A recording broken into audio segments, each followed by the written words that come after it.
of climate change. And in fact, he looked at both the decrease and increase of CO2, of what they called carbonic acid. He understood that there would be an effect on the water vapor content of the atmosphere and took that into account. He discussed the impact of a couple different feedbacks, cloud and snow ice albedo, which of course are still important factors in current day climate models. And if you look in detail, it's pretty amazing because the number of measurements that were available for the different parameters were pretty sparse. There were, examples of measurements of things like infrared absorption of moonlight over, since the previous 30 or 40 years. And he kind of put those together to create a pretty detailed model of climate change. Oops, am I not? Okay. And in fact, one of the amazing tables is this one, which looks at the variation spatially and by season for both a decrease in CO2 and 4 levels of increase up to tripling. He understood there would be some variation by latitude and by season. He talked about other things that we kind of take for granted, that, for example, there would be a day-night difference, and he looked at some of the available paleo data to try to look at the range of temperatures that had been experienced in past glacial periods. So all in all, pretty amazing to see that type of work well over 100 years ago. And, it was an interesting theory for many decades. There were some papers looking at the CO2 issue. Roger Revelle did a paper in the 50s about comparing CO2 changes with fossil fuel combustion, or the CO2 that would be produced by fossil fuel production. But of course, in terms of thinking about environmental metrics and their use in thinking about these kinds of problems, the big change occurred starting in the 1960s when Charles Keeling published a paper in Tellus that has, again, relatively modest number of measurements from, the top of Mauna Loa in Hawaii, but also data from Antarctica and of course from scripts in La Jolla, California, and showing some, modest changes in CO2 in these relatively pristine areas of the world. And so that, of course, led to, a much bigger investment in measurement of CO2 over time. If you go to the UC San Diego site, I think it is, yeah. You can see these graphs that are like updated every day. But there's a 60-year record at Mauna Loa. But of course, people have been able to reconstruct CO2 much further back. In this graph, it's over 300 years. And in this one, looking back at the last 10,000 or so years. And of course, you can even go back further, but to document not only the short-term increase that is obviously we're certain due to human emissions, but and compare that with the past climatic record. So I actually was started to work on climate and data issues in the mid-70s. The first National Academy study of CO2 and climate was published in 1979. There was actually a summer study up at Woods Hole. It was about a month or two or so after I started working at the Academy for John Perry, who's pictured on the left. He was the executive director, but the chair was Jule Charney from MIT. And it was a small group of scientists who reviewed a very small number of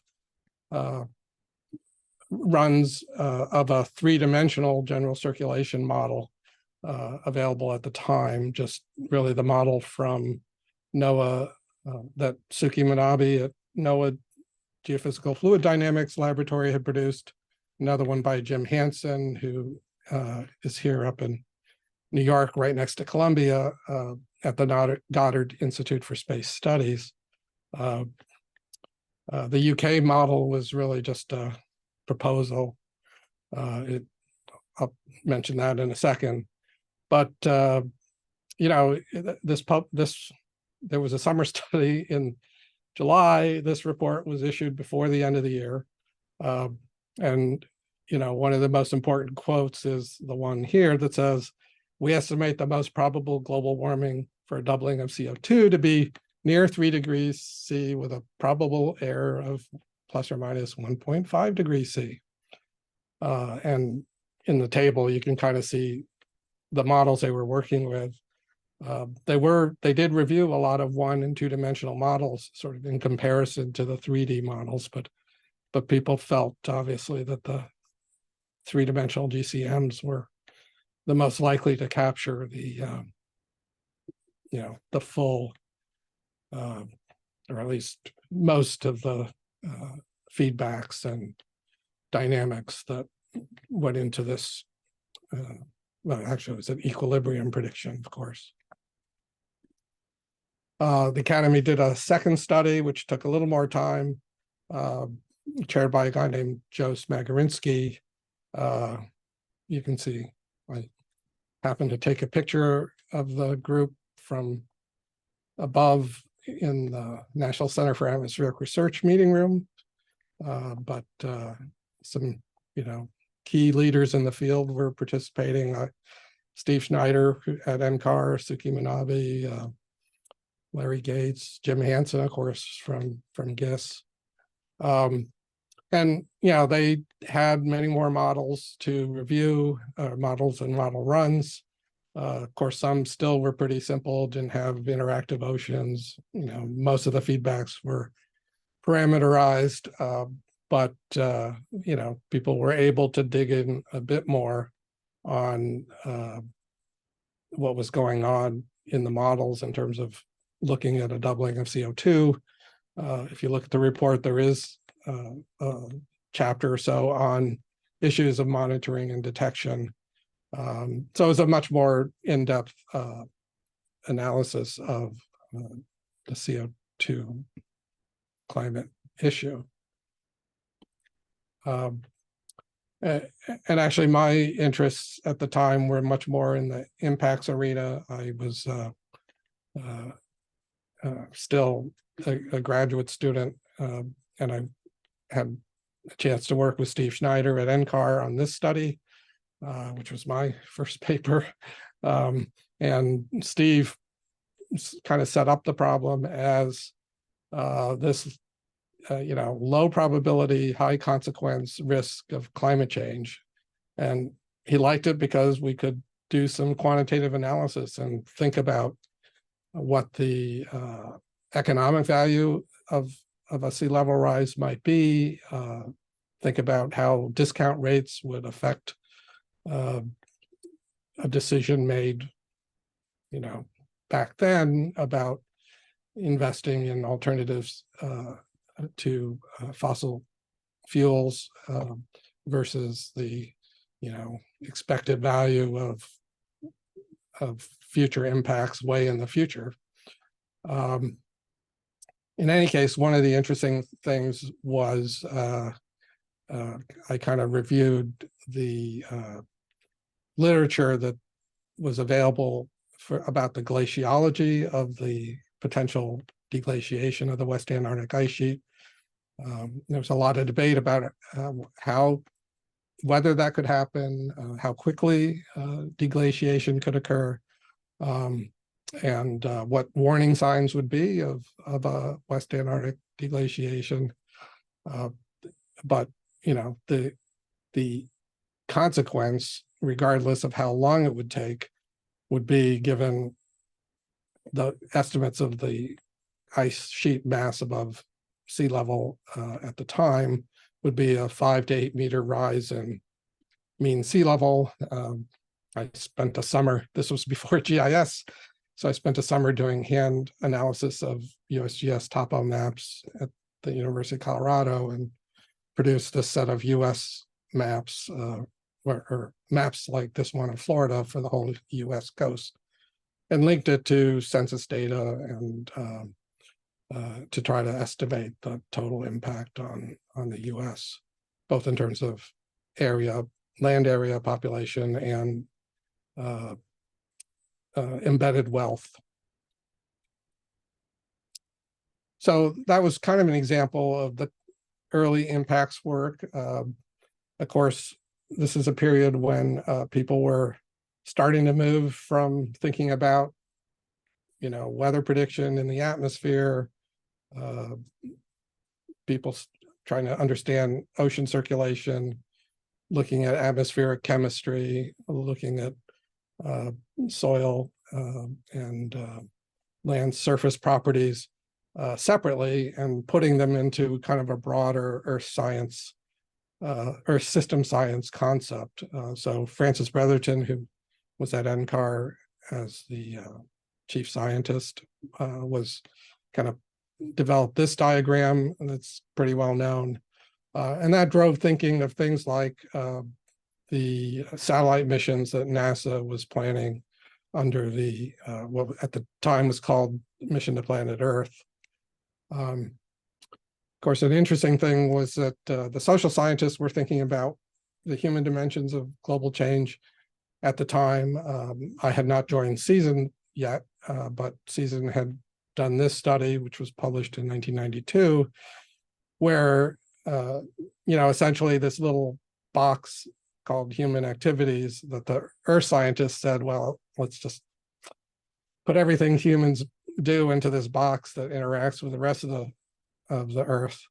The social scientists said, well, we need to think about all the components and interactions of social systems and articulate that in a somewhat analogous way. And of course, that diagram, as you see, has all the global scale environmental processes in its own little box, which expands back to the Brotherton diagram.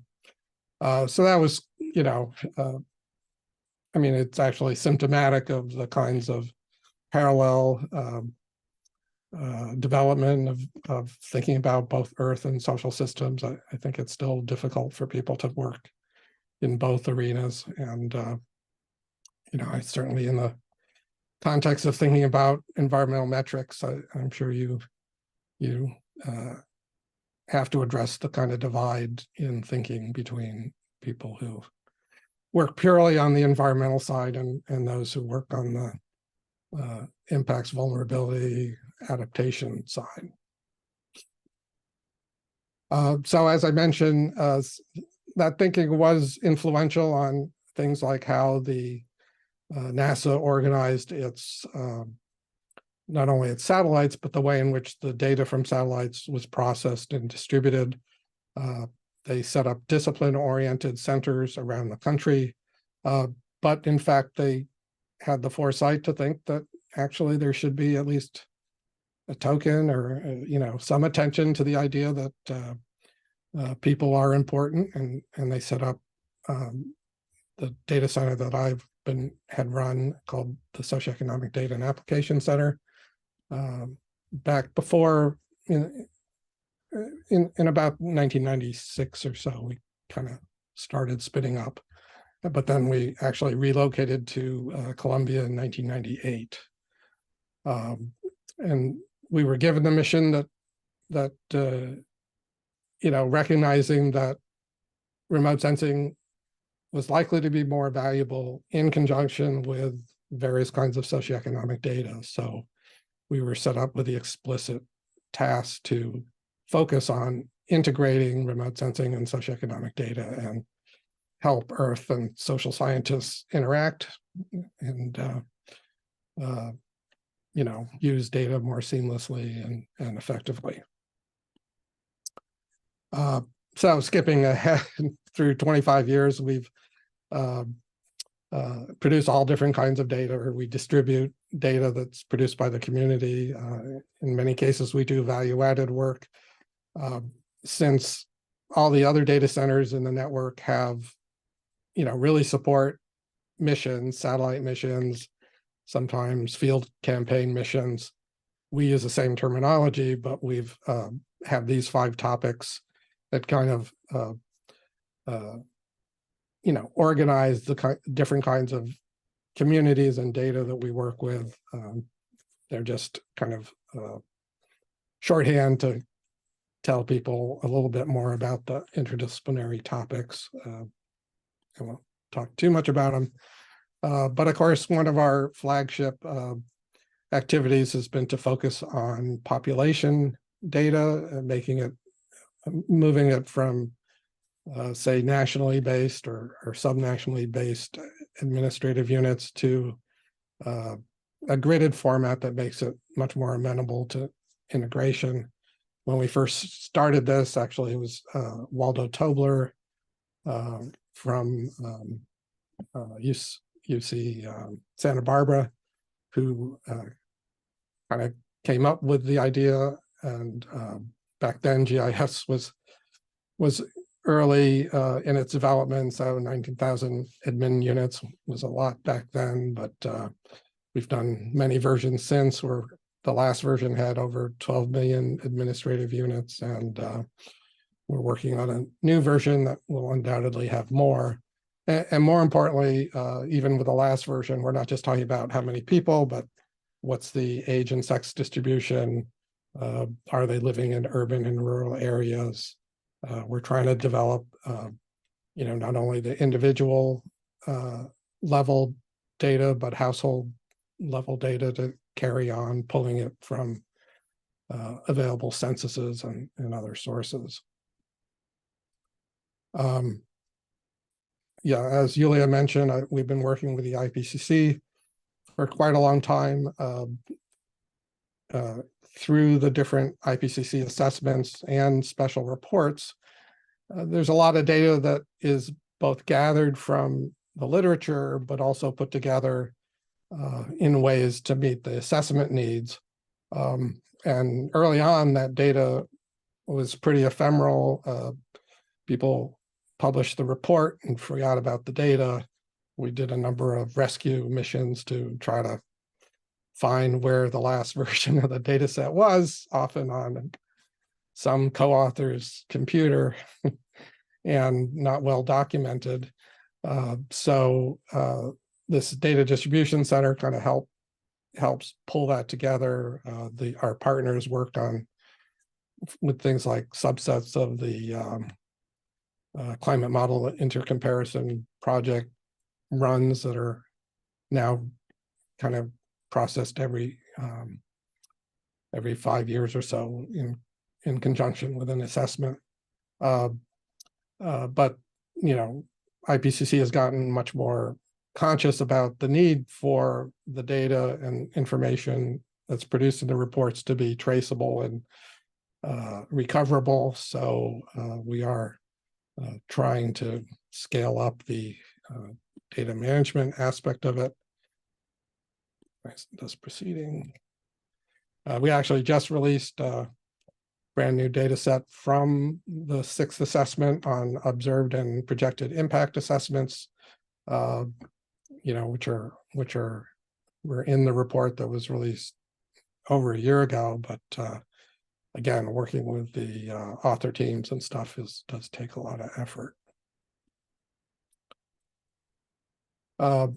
And I wanted to talk a little bit about this idea that of integration of remote sensing and socioeconomic data often results in interdisciplinary data products, which are much more useful in a policymaking context.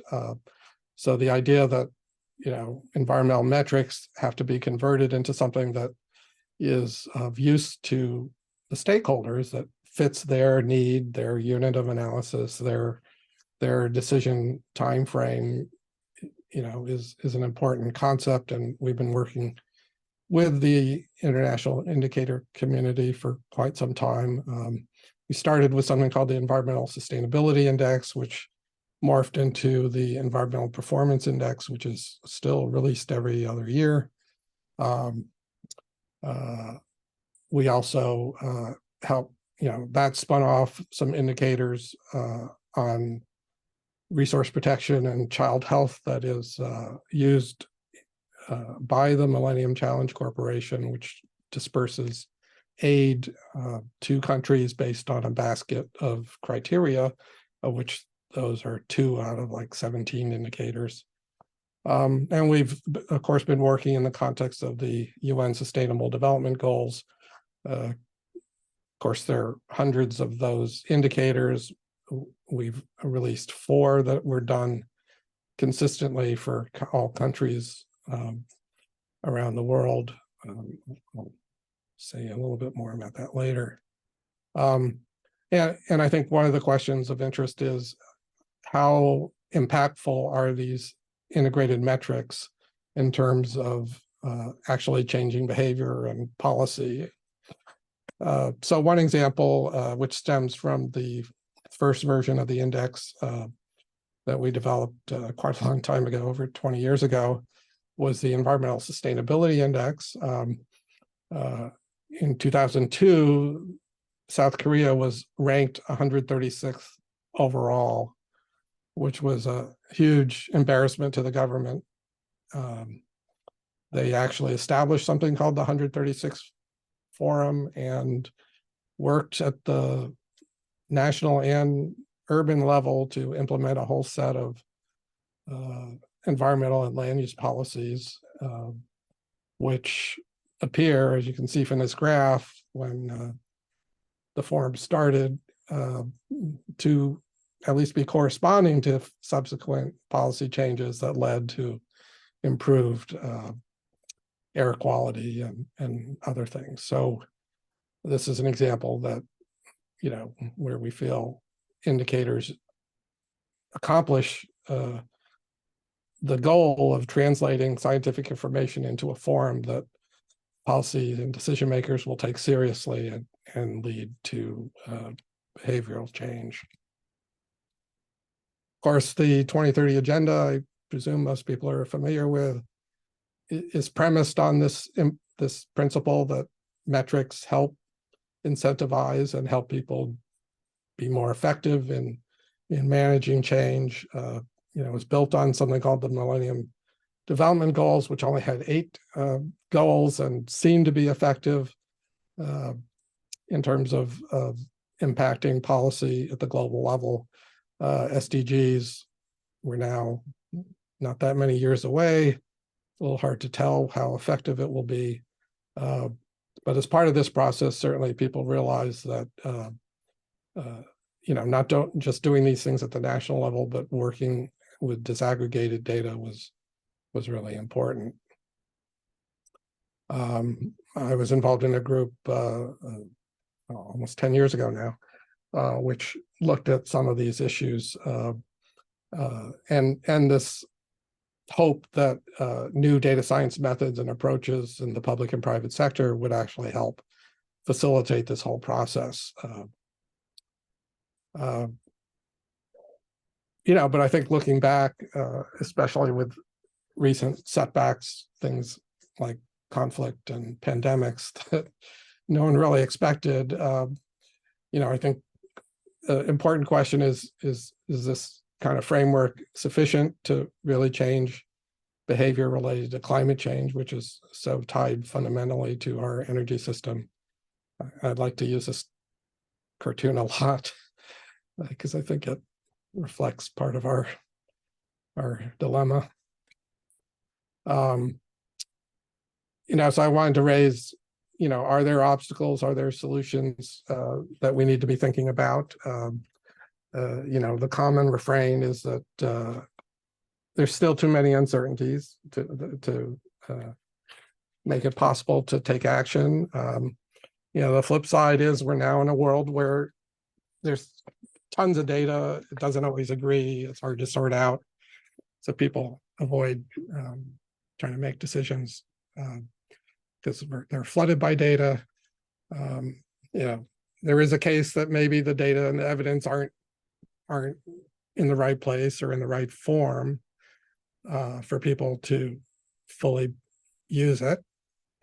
But obviously, I think we're in a case where it's true that the perspectives and incentives regarding data and decision-making are so different that the institutions can't deal with it, and there's too much conflict. So I'm going to try to talk to each of these points.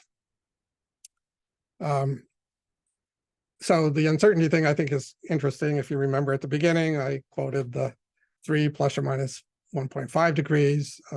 If you follow this, you're maybe familiar that in the last assessment, in the 6th assessment, they made a very small change in the range. It looked like it shifted a little bit. Depends on your definition of likely or versus very likely. And in fact, there's a graph in the technical summary that gets at this issue, and you can see Charney report here, which was the thing done in 1979, and it stayed stable. The center point moved up, down, and up, and here we are with the 6th assessment, and yeah, maybe it shifted up a little, but it's not very different from the past, which I think looking back is kind of challenging, that despite going for 40 years from a couple of very basic GCMs to, huge models that are powered by, orders of magnitude more data and computing power. And we're still sort of in the same uncertainty framework. And, it sort of says, if that's the excuse for not doing anything, no one's going to do anything, even looking into the future. And people need to take maybe a different approach to thinking about decision making. And an obvious approach is to frame this as a risk management problem, which, of course, in many areas of decision making, risks are part of the normal course of business. But for some reason in the climate change field, it's, hasn't taken on, or at least society, it doesn't seem willing to make investments for these kinds of long range distributed risks. There was an Academy report a couple of years ago that talked a little bit about this, and if you look at the top right diagram, it's a simplified version of the Bretherton and social process diagram I showed at the beginning in some ways. So I think it's going back to that overall structure, but thinking about how these coupled systems lead to risks that have characteristics like they may not be linear responses, they have extremes, thresholds, tipping points. The regional, the subglobal patterns matter. We have to think a future where we aren't certain about predictions, so we have to think about scenarios of different sorts, have to think about equity and social justice issues, and take advantage of the kind of new capabilities in the data and analysis world that we have. So I think that's important as we think about how to take advantage of the data that has been assembled. issue of too much data, I think, is interesting. Obviously, when you look at the IPCC report, they're literally talking about, many dozens of GCMs producing all sorts of different runs. There's lots of other kinds of models that are assessed in the IPCC process.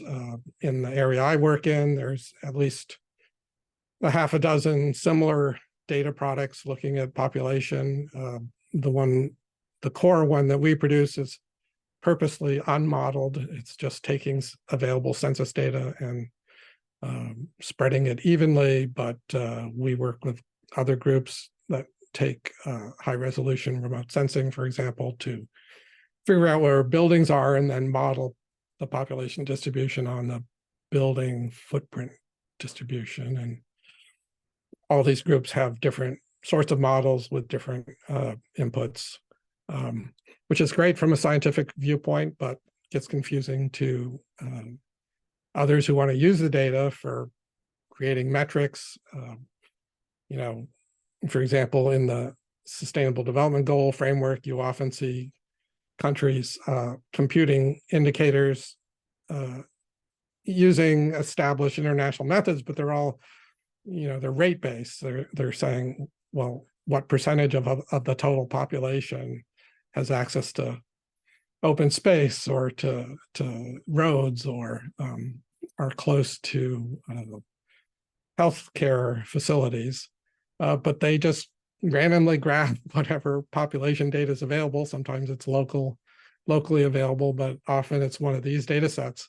But that means even for the same country, you could have several different denominators being used to do things that in the end you wouldn't want to be integrated. So that poses a problem of just introducing error and variation because of the selection of data. So to help address this, we've over the last 5, 6, or 7 years been developing this data collaborative we call PopGrid. It has both public and private sector participants who not only produce data, but also are users, like the Gates Foundation, trying to get us to be more coordinated in the data produced and clear about the pros and cons and the assumptions and inputs. So we have a website called at popgrid.org. You can find simple tables comparing the different characteristics of the data. You can get there's a guide that's developed for non-technical audiences about what data might be better for particular purposes.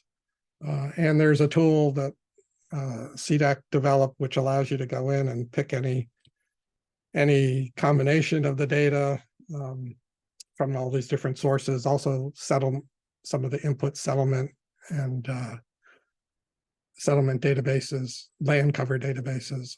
So you can compare that with the different population distribution. You can go further, you can draw a polygon and it will query our server and produce something like this histogram you see, which says, for that area of interest, these are the different estimates that the different population data sets give you. And there's often quite a lot of variation because of the way these models are constructed. Then going further, how do we combine these into useful products? So kind of full circle for me, we've done a global low elevation coastal zone data set, which not only is there variation in population data, there's also variation in altimetry data that you could use. So trying to get a sense of the impact of the different elevation data sets versus the different population data sources. And this is an area where many people are working, trying to develop new methods for addressing particular needs. We had a group of students from Lehman College, which is a minority serving institution in the University of New York, and they used Amazon Turk methods to look at street view imagery, in this case for Quito, to assess building characteristics that may be important for flood vulnerability. We've worked with this group called the Georeference Infrastructure and Data Development, Demographic Data for Development, which started at CIESIN but is now a separate organization looking, at a very detailed level how to build the geospatial data that is needed for things like household surveys or vaccination campaigns. So I think, the third point is the data getting to the right people? In the old days, you'd have the research community would get observations, analyze the data, create research papers that would get published in Science, and then, gee, the world would pay attention and decision makers would take action. That models, I mean, if you think of the IPCC reports, that's the same type of process. The world only pays attention when the IPCC report comes out and says X or Y. Of course, they don't even necessarily pay attention to that. So I think we have to think, and certainly some parts of the world work on this, that the data are part of what people need to make decisions, that the data and the metrics need to diffuse not just through the traditional process, but go directly to what are now much more sophisticated users in some cases, certainly in the private sector. Open science facilitates this kind of exchange, and there are a lot of boundary organizations working in the public and private sector that can help people assimilate these kinds of data into their decision workflows. So, one sign of this is that you can get a lot more tools online that incorporate data. We work with a private company called GeoCollaborate that not only incorporates data, but incorporates this query tool that we have called the Population Estimation Service. So you can do the kind of user selection that I mentioned and have it populate this third-party map interface. I'm going over. So, thinking about incentives and goals, I think is important. SDGs is an overload of goals, targets, and metrics. So we'll have to see how that works out. Of course, there are people who just don't want to go along and want to undercut. So they help paralyze things and to the point where obviously there's cases where some people just think the facts don't matter. And I don't have any perfect solution to that. I think part of the community just wants to dig in and, provide more and better data at the right time, which hopefully will have an impact. I'm just going to put in a plug for the American Geographical Society I work with. We have an annual conference, which was just held this past month or last month. And next month will be on cooperation and conflict as an issue, which I think is really, we're sort of at a crossroads as to which is going to dominate in the next few decades. So, I think if you folks are all into the concept of metrics as a tool for influencing behavior and policy, and with a particular focus on climate change, we know we're well past the idea that it's this theoretical low probability, high consequence risk. Maybe we're at the stage where it's nearly unavoidable, and we don't fully understand how catastrophic it may or may not be. I think people are now starting to realize how interdependent the systems are, and that the risks aren't, the separate risks that people analyze are now going to be happening at the same time in the same places, and we don't understand what that means in terms of potential impact. Now, the flip side is we have a lot more data. Our models are better, but not perfect, as I mentioned. Certainly, users need help sorting things out, and there are opportunities for data science approaches to really do a better job of making data more useful and timely and applicable. So let me stop there. Thank you.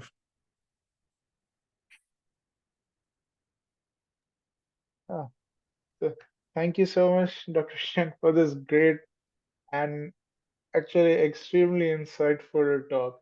Usually we have a lot of uh, like a lot of theory, statistics heavy side, and we don't think about a lot of things that you have talked about and the actual data and how where it comes from. And some things like some points you mentioned were really good. I would like to ask everybody to unmute themselves and give a big round of applause to Dr. Chen. And with this, we will be taking questions. So this is a discussion round for next 15 minutes. Uh, so I can start I can start with this discussion round. So one question I wanted to ask is, so there's a lot of discussion that climate informatics studies do not sufficiently address the human and social sciences component. So from your perspective, what is the role of the human component in climate data analytics?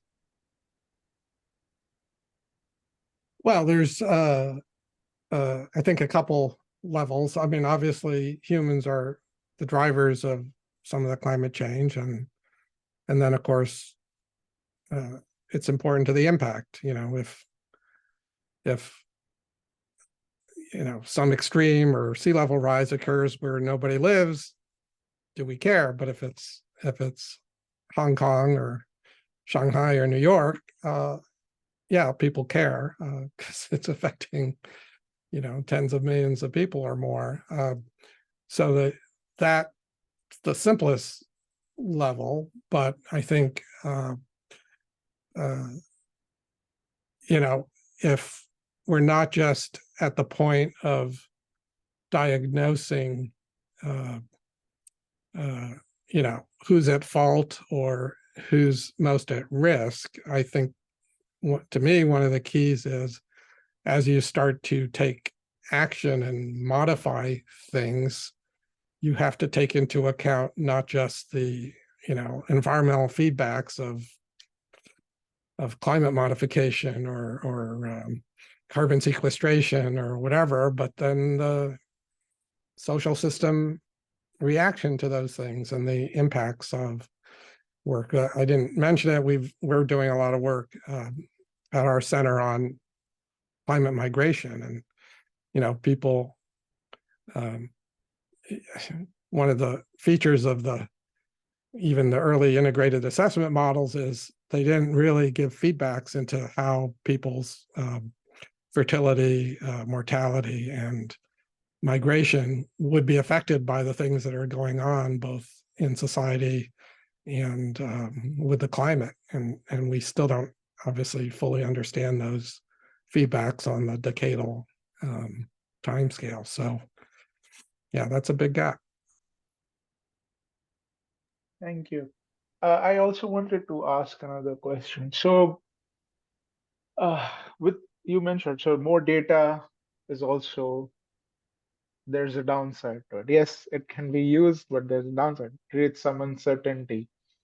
Now, the more data there is, so does that increase the importance of AI or machine learning in some sense in today's world? Because usually it's okay, take large amounts of data, bring it down to a finite amount of points that we can like just reduce it down to 10 points or 2 points, yes or no.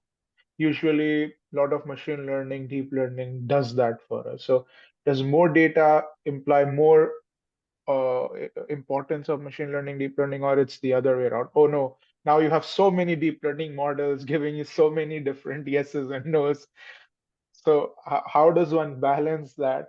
And yeah, so what is the way in today's data heavy, AI heavy world for climate science? Yeah, yeah. No, I mean, on one level, uh, I gave one small example, but we've been collaborating with the Facebook Meta people for again almost 10 years. The basic machine learning capabilities are pretty amazing and does allow you to create winnow through much more data than we could have in the past. The Meta people had access to the entire sub-meter scale remote sensing database from Maxar and produced a pretty much almost global data set of where buildings are likely to be and not on a the scale of a few meter pixel. So that was an incredible amount of processing. It used their data science expertise. But we worked with them because we had the more substantive knowledge of what does it mean to be a building and how do you filter out some of the noise and how do you create a gridded population product, which you can get through groups like the Humanitarian Data Exchange. So on one level, it's obviously expanding everyone's capacity. The AI parts of these artificial intelligences making decisions and utilizing this vast amount of data, I'm less familiar with that, and maybe there are some concerns about how it's used. But as a tool to create, to utilize the huge amounts of data and potentially create metrics that are more useful, I think that's certainly an important area that, lots of people are trying to explore. Okay, thank you. Uh, Anybody else has question, please feel free to ask, unmute yourselves, ask, or type it in the chat. Both are fine. I have another question. If nobody else wants to ask right now, they can take their time to ask. So I have another question. So uh, you mentioned, of course, you mentioned the importance of these indexes and how, like the South Korea example that you gave, and how the government, because they were ashamed to be so far down, they actually made steps to now. Uh,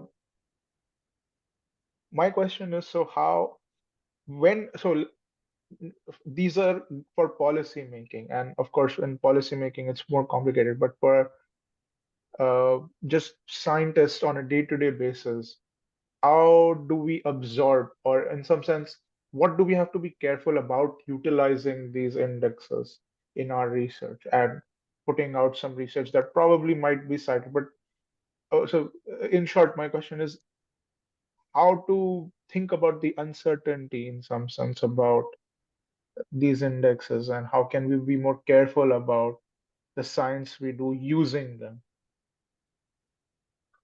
Well, we do get a lot of citations of these indices in the literature. We actually track citations. We have one of my colleagues is giving a paper next week at the American Geophysical Union on, analysis of citations we've done recently.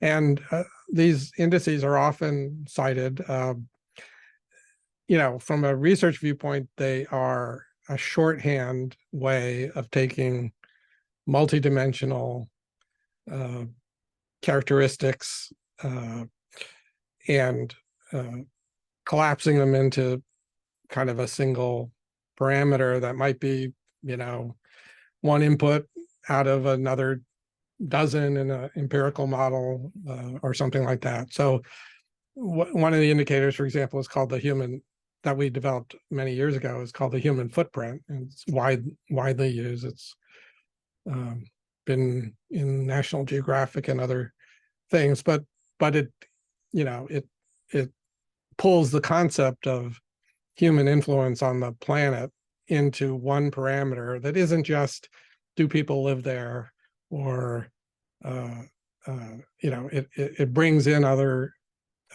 parts of what it means to have a footprint in a particular region. And then it has a counterpart called Last of the Wild, so it helps identify places that are less influenced by human systems, which there are not as many left. But in any case, so sometimes they are very useful tools, especially when you're doing interdisciplinary research. So, you know, if someone is in the policy arena or in the social science arena and they don't have the understanding to go and pull out 4 different environmental metrics, then having a composite indicator can be valuable that, you know, is reasonably understood. And, you know, I didn't put in a slide, but I have a whole chart of all the other indicators that we all take for granted as, you know, whether it's the Human Development Index or the Consumer Price Index or you know, your body temperature. These are all indicators that represent the state, in some measures represent the state of a system that you want to capture. And obviously you can, you know, people argue about, you know, how these are validated and how good they are, but they, you know, it is a way of capturing hopefully the behavior of some system you want to understand, or that behavior you want to incorporate into your understanding of some other system. Yeah. Okay. So I have one more question if nobody else wants to ask. Anyone else? I've been looking at the chat. Well, I guess, Oh, well, yeah. I think I would like to thank you for really very interesting talk, but I have some few comments. We notice that there are kind of difficulties around the world now, and it might provide some information about the impact of the kind of conflicts around the world on the agenda for climate change and environmental problems and the data collection type of thing. You see, what you have sometimes collaboration is a central issue of getting data between different agencies and between different countries. And how can you do this in polarized world?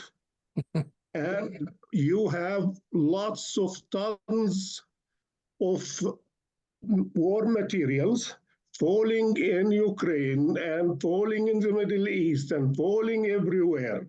How we are going to solve environmental problems and collect data? We have in situ experiment.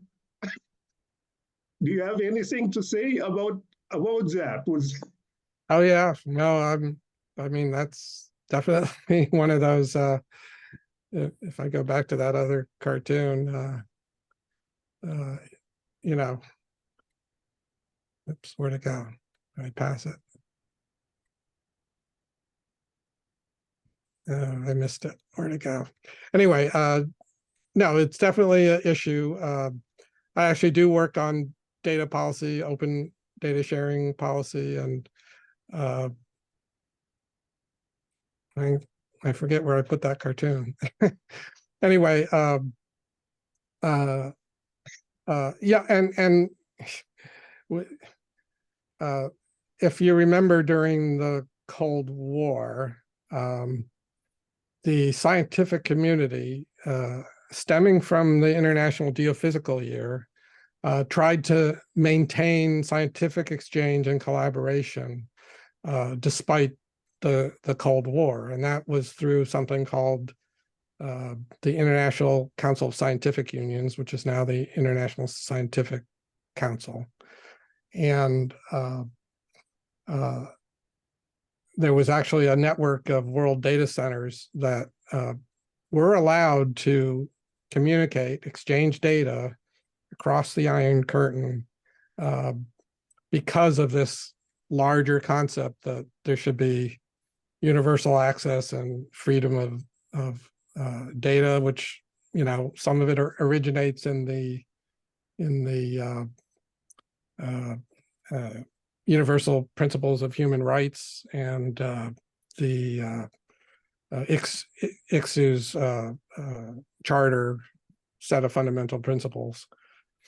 And our center actually just got recertified as a World Data System member yesterday.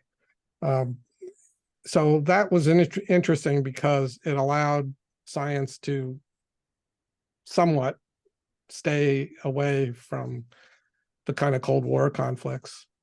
But that's, you know, that's challenging, you know, in today's world. And there, you know, I'm part of several scientific organizations that has, for example, Russia as a member.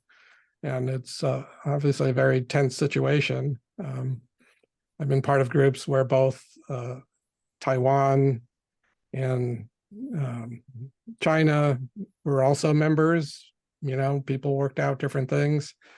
You know, but this is a particularly fraught time. That's why I think that theme for the next year's meeting that I mentioned is particularly important, because, you know, cooperation, collaboration, even on the data side, is not a given, and there are a bunch of sensitive issues about how conflict can, you know, disrupt, you know, not just the science and the data collection and things like the UN SDG agenda, but also, you know, the trajectories we're on climate itself. So yeah, that's a really challenging issue. I think one of the issues that I really was hinting at is a transboundary pollution, and this started with the issue, for example, of acid rain, where you have the southern countries are getting the pollution moving to the northern countries. And we were dealing with the Scandinavians. I'm here in Canada, basically, and we were dealing with United States and Scandinavia and exchanging information and holding meetings and stuff like that. The same story goes for the Arctic research. You see, when you are talking about the Arctic research, Russia is an integral part of this Arctic research. And I don't really know what kind of data exchange and kind of collaboration that existed at some times. What we are dealing with currently, and lack of trust between many parts of the world now. And I think this is a big issue. And it gives us in situ situation to try to see what is the impact of these things on climate data and climate change and impact of these things on the environment. That's what I really was wondering about. Yeah, no, that's a interesting topic on its own. I worked for a while with some of the with some people on Arctic and Antarctic data sharing. You know, there's some different precedents